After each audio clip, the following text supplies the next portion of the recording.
Today we're going to be working primarily with ocean palette themed colors, and I am going to be using this split color background as my base. Thank you for being here at my channel. I appreciate having you, and let's get going with creating together a beautiful, beautiful piece. And if you're new here, consider subscribing, or even if you're returning but you haven't subscribed yet, if you do find yourself enjoying my artwork, consider subscribing and becoming part of the pouring art family that I have going on here at my channel with my own unique styling within it. We all sort of end up with our signature little looks, even if we're doing techniques that other people do well. If we continue with them long enough, we often will start to have emerge different nuances that are unique to our own selves. And I think in a way that anyone really fascinated with art or in love with art who does it pretty regularly, I think we all kind of want to find that signature look. And for me, I have found that just by playing with things that other people were doing, I eventually, I would say, stumbled upon somewhat of a signature look within some techniques that I use.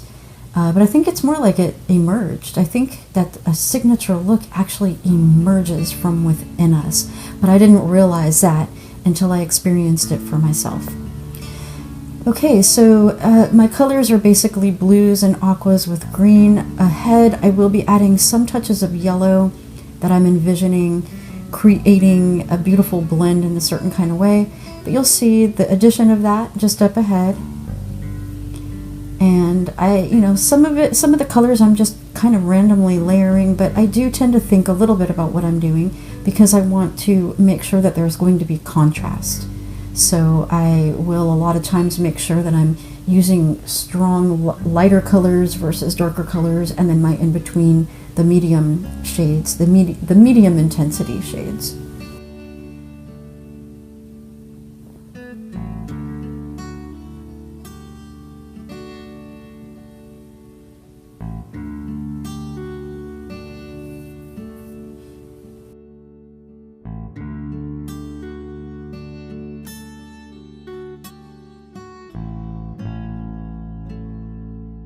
And here we go with those bits of the yellow.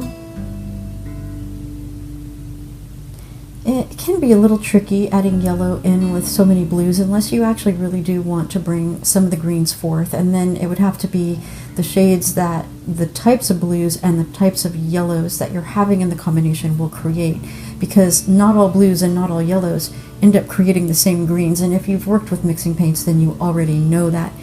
But if you haven't, it can sometimes be a little surprising, some of the shades of green that you actually will end up with. I remember being thrown off guard quite a bit when I was in my younger days of art classes, where I went to art classes all of my junior high and high school years, and even before ever getting to junior high.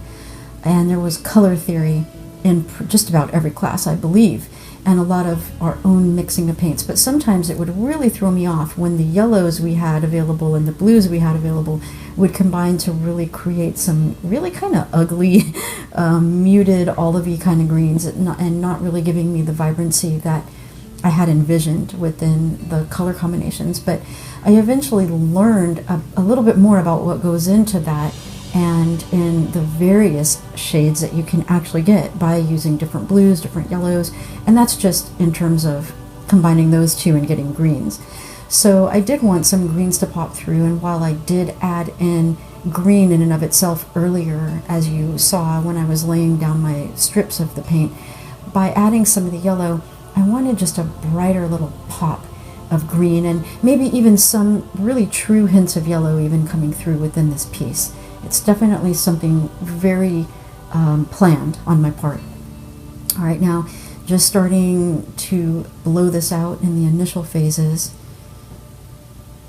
For me, it seems to work best, at least with the blow dryer that I currently have, to blow my paint out just to a point, like right about there, and to not go too much further. And then, of course, I really got this by trial and error in some of my original Dutch pours that I was doing with that blow dryer. I would tend to think that I could keep blowing with the blow dryer to get more of the result I wanted, but inevitably I would actually just make an ugly mess of something that had a look of promise to it. So I eventually caught on that I would need to stop with the blow dryer at a point and then take over with mouth blowing, which I could control what I was doing with the more gentle level of my breath by doing it this way.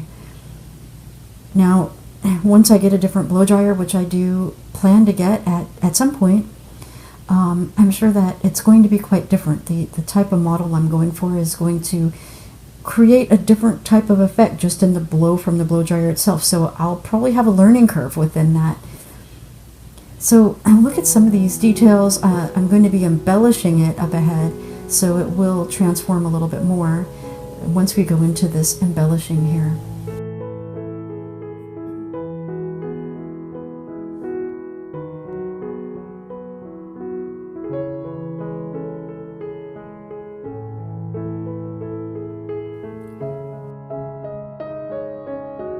So for me, for embellishing, I'll use different things. It just depends on what type of effect I want to achieve. If you're kind of new to embellishing, just some points for you. What you embellish with can change even how big or fat or thick or thin your lines of embellishment are. If they're too thin, they may not hold up as your paint continues to develop before it starts to set as it's drying. And again, that's something I actually learned from trial and error in some of my earlier days of working with fluid art. And I eventually caught on that if I idealize something a little thinner in my embellishments, I still need to use a tool usually that will create something a little bit thicker to begin with, so that by the time the paint sort of closes in a little bit, it might be more along the lines of what I wanted. Now, there are things you could add to your paint mixes that might keep your paint more stable from that even happening, such as GAC 800, for example.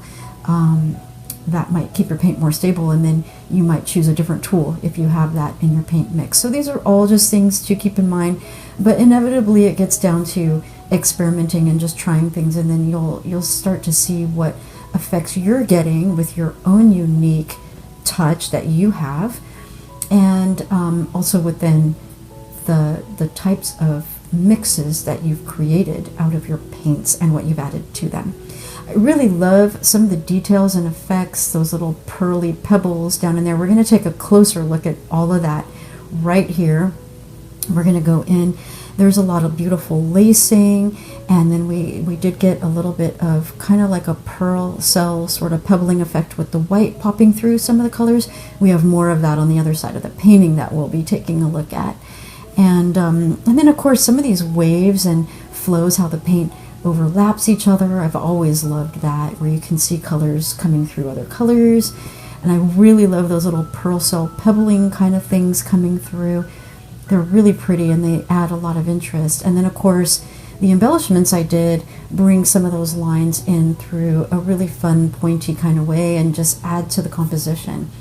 So, you know, if you haven't experimented too much yet with these type of things, go for experimenting, because it's the only way you kind of figure out what works and sometimes what doesn't, which always feels unfortunate, I understand.